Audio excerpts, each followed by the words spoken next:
Olá, abordaremos hoje um tema que vem sendo muito discutido, né, aí na mídia, e eu fiquei pensando o que nós espíritas poderíamos pensar, falar e também contribuir. É algo muito sério, né? É a questão dos jogos das mulheres trans disputarem com as mulheres. Então, eu busquei na história. E a gente vê que a história da mulher realmente passa pela história da dominação dos homens. E a francesa Olympe de Gouges, né, ela escreveu um panfleto, a Declaração dos Direitos da Mulher Cidadã, em 1791, onde ela pedia que os direitos das mulheres fossem iguais aos dos homens. A Marie Wollstonecraft, feminista também, nasceu em Londres, né, em 1792. Ela faz uma reivindicação também dos direitos das mulheres. Ela então critica os iluministas, que tinham como intenção, uma das intenções, a submissão das mulheres. Nenhuma das duas viveu para ver a luta delas proliferar, continuar. Só no século seguinte, né, em 1897, surgiu um movimento sufragista, né, que buscava o direito do sufrágio feminino, o direito do voto. Aí as mulheres conseguiram uma visibilidade maior. A educadora Millicent Fawcett, em 1987, fundou a União Nacional pelo Sufrágio Feminino. Ela formava vários requerimentos, né, para a Assembleia Legislativa, buscando o direito da mulher também votar. Emily Davison fez história, né, em 1913, ela se julgou debaixo do cavalo do rei da Inglaterra, o que ocasionou-lhe a morte, e foi a partir desse acontecimento que o movimento ganhou força. Mas a grande mudança ocorreu, então, com a Primeira Guerra Mundial, porque houve uma mudança muito radical, né? Os homens foram para a guerra, as mulheres ficaram, e elas assumiram muitos trabalhos masculinos, fábricas, escritórios que eram lugares exclusivamente de homens. Então, no Reino Unido, só em 1918 foi permitido o voto feminino. Nos Estados Unidos, em 1919. No Brasil, 1932, no governo de Getúlio Vargas. Então, começou a surgir um movimento feminista muito forte e fazendo várias reivindicações justas. Eles também foram por um caminho meio perigoso, né? Quando se torna um dos maiores movimentos genocidas com a prática do aborto, que aí não é nada bom. Mas essa luta para a mulher estudar, para a mulher crescer, para a mulher ir para os jogos, disputar, é muito saudável. Então, na Grécia Antiga, 776 anos antes de Cristo, surgiram os Jogos Olímpicos, né? Era uma forma que os gregos tinham de homenagear os deuses, promover a integração entre os povos e a amizade. Então, vocês imaginem, a presença feminina só é algo assim muito recente. Aconteceu nos Jogos de Londres em 2012. Então, imagina, 2012 mais 776, são mais de 2.600 anos depois que surgiram os Jogos, que a mulher teve direito, né? Catherine Schweitzer, em 1967, ela fez de tudo para driblar a proibição que impedia as mulheres de disputar uma maratona, pois ela teve coragem e correu, né? Maria Ema foi a primeira nadadora brasileira a estabelecer um recorde mundial. Foi a única mulher, né, do nosso país introduzida no Swimming Hall of Fame, que é o salão dedicado às esportistas. Então, ela é considerada uma grande pioneira. Então, ela introduziu um tipo de nado também que não tinha nos Jogos Olímpicos de Verão de 1936, em Berlim, né? Então, foi uma grande atleta. Ela começou a treinar depois de uma pneumonia. Não haviam piscinas à disposição. Ela nadava no rio Tietê. Em 1925, ele não era poluído. Charlotte Cooper, ela foi a tenista britânica a colocar seu nome no mundo das Olimpíadas. Foi a primeira mulher a conquistar o ouro no tênis. Foi nos Jogos de Paris em 1900. Alice Coachman, em 1900 também, foi a primeira, não, 1948, ela foi a primeira negra a conseguir uma medalha de ouro, né, uma norte-americana. Larissa Latinina, ela é ginasta da equipe da Rússia, é a mulher com mais medalhas na história dos Jogos Olímpicos. Ela nasceu na Ucrânia, ela foi ao pódio 18 vezes e o seu feito só foi superado em 2012 pelo nadador Michael Phelps. Ela conquistou suas medalhas em 3 participações olímpicas: Melbourne, 1956, Roma, 1960 e Tóquio, 1964.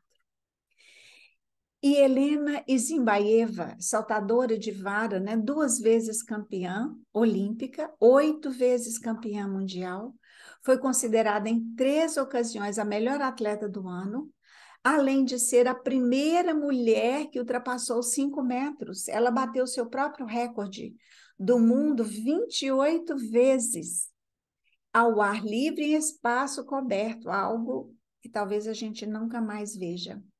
A Ida dos Santos foi a única mulher brasileira na delegação dos Jogos de Tóquio, 1964, e ela conseguiu o 4º lugar. Ela não tinha uniforme, nem tênis e nem técnico. Sandra Pires e Jaqueline Silva, em 1996, a dupla ganhou o primeiro ouro feminino na modalidade. Henriqueta Basílio, velocista mexicana, foi a primeira das mulheres a ascender a pira. Esse é um momento histórico, muito importante nas aberturas dos Jogos do México, em 1968. Rafaela Silva, nossa judoca, nas Olimpíadas de 2016, né? Tornou-se campeã mundial e olímpica. Quem não se lembra da Nádia Comaneci, né? Com 14 anos e meio só, em Montreal, 1976, ela teve a pontuação de 10 de todos os jurados. Foi o primeiro da história em seu exercício de barras assimétricas, né? Um talento, assim, inigualável. Então, ela ganhou 9 medalhas olímpicas e se retirou das competições em 1981 com apenas 20 anos.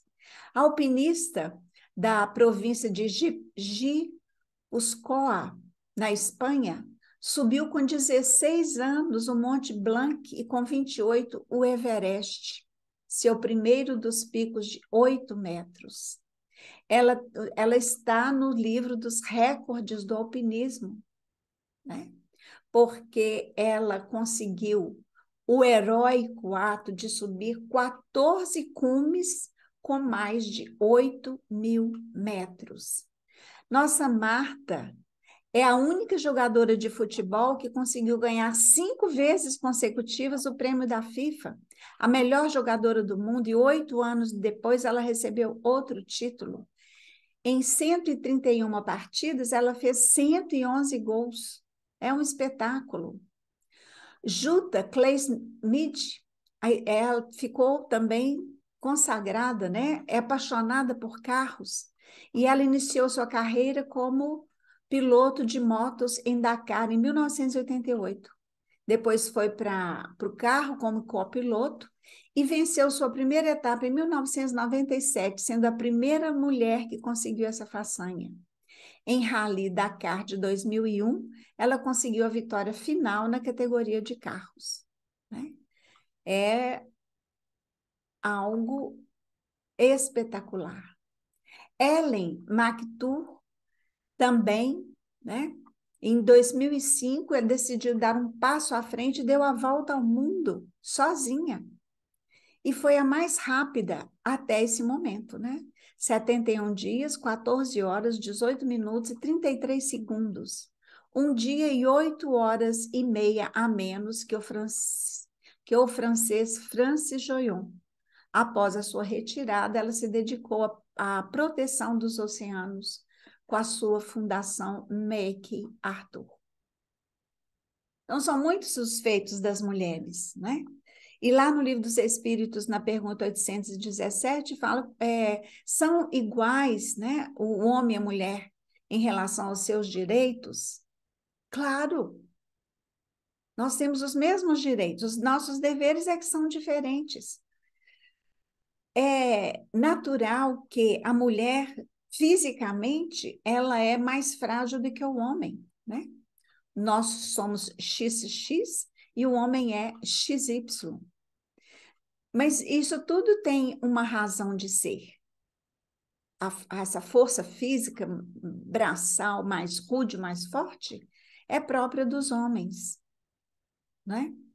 E Leon Denis nos fala que o corpo é apenas uma forma tomada por empréstimo. A essência da vida é o espírito. Nesse sentido, homem e mulher são favorecidos por iguais. Assim, o moderno espiritualismo estabelece o mesmo critério dos celtas quando afirma a igualdade dos sexos. Então, nós temos os mesmos direitos, sim. E os espíritos falam que nós reencarnamos várias vezes como mulher, várias vezes como homem, para adquirirmos essa energia yang masculina, a energia yin feminina, para que um dia nós sejamos metade, em termos emocionais, psíquicos, nós sejamos metade yang e metade yin. Seríamos, então, o ser mais equilibrado da Terra.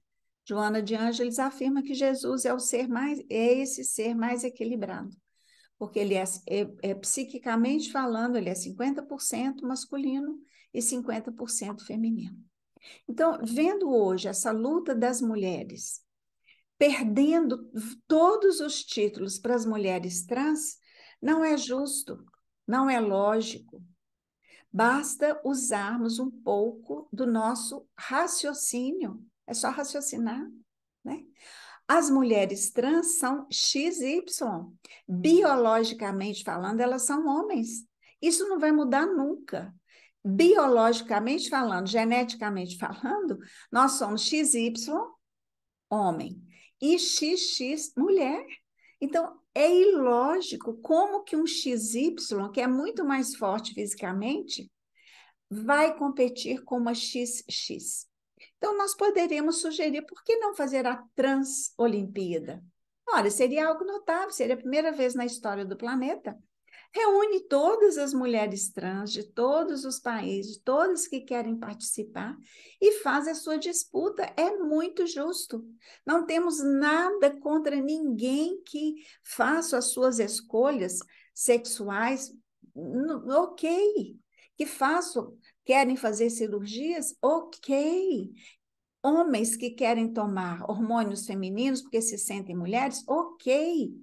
Ok, tudo bem, sem problema. Cada um que arque com as consequências. Mas colocar mulheres trans para disputarem com mulheres, não, aí é injusto. Imaginemos nas lutas, vai ter morte. Está provado, biologicamente falando, que o homem é mais forte que a mulher. Não tem como a gente fugir disso. Isso é a nossa realidade. Então, como que nós vamos transpor essa realidade? Mas basta chamar, faz um exame para avaliação física, os médicos vão atestar isso. Então, estamos sugerindo a Transolimpíada. Aí acabamos com o problema, porque foi uma luta da mulher para conquistar seus direitos numa sociedade altamente patriarcal como foi. A hora que as mulheres conquistam, vêm os homens que se sentem mulheres derrubar toda a nossa trajetória. Aí eu pergunto, cadê o movimento feminista? Onde que está? Cadê as mulheres defendendo as mulheres? Onde que elas estão? Aí eu não compreendo. Mas é um assunto interessante, instigante, mas nós continuamos com essa observação. Façamos, então, a Transolimpíada. Muita paz e muita luz.